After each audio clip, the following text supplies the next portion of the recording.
well, my folks did move to California in the Depression years when it was hard to find work.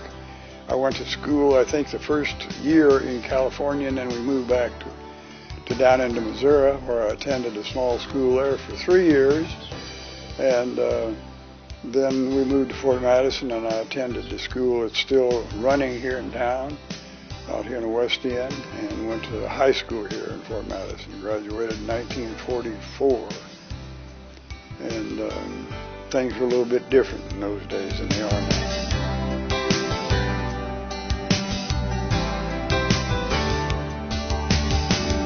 And I remember distinctly as when I was in high school, the freshman year I believe it was, I'd always go down to Missouri to visit grandparents and stay most of the spring break. And I took a book with me from the library at that particular time on the molecular structure of atoms, and also on moving electrons through vacuum tubes, which were popular in those days.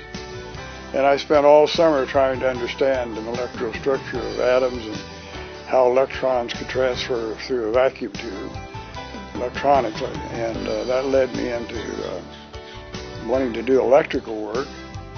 I remember distinctly when I got out of high school, I was sent to Burlington to the employment office to take a test to find out what I might be more successful in my occupation.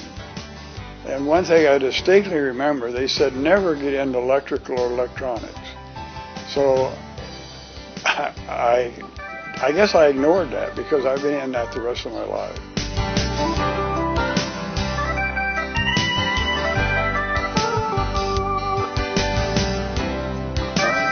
I was surprised that I worked at the place where they developed the atomic bomb and tested those bombs for years here in the plant in Iowa. A treaty went through that we couldn't detonate the atomic weapon anymore, and so we would ignite them and test the burn time of half of an atomic bomb at a time. One of the first atomic bombs was built right here in the state of Iowa and was on display at the ordnance plant for many years, and it was removed, and I don't know where it went to.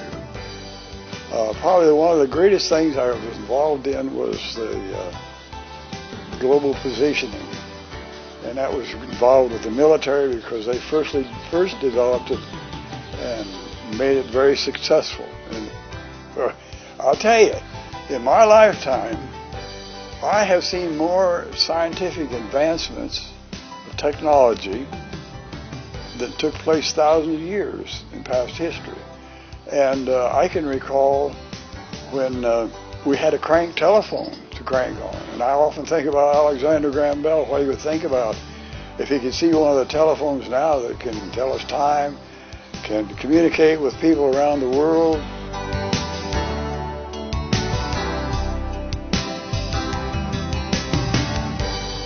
So I've only really studied 2 subjects, the Word of God and electronics.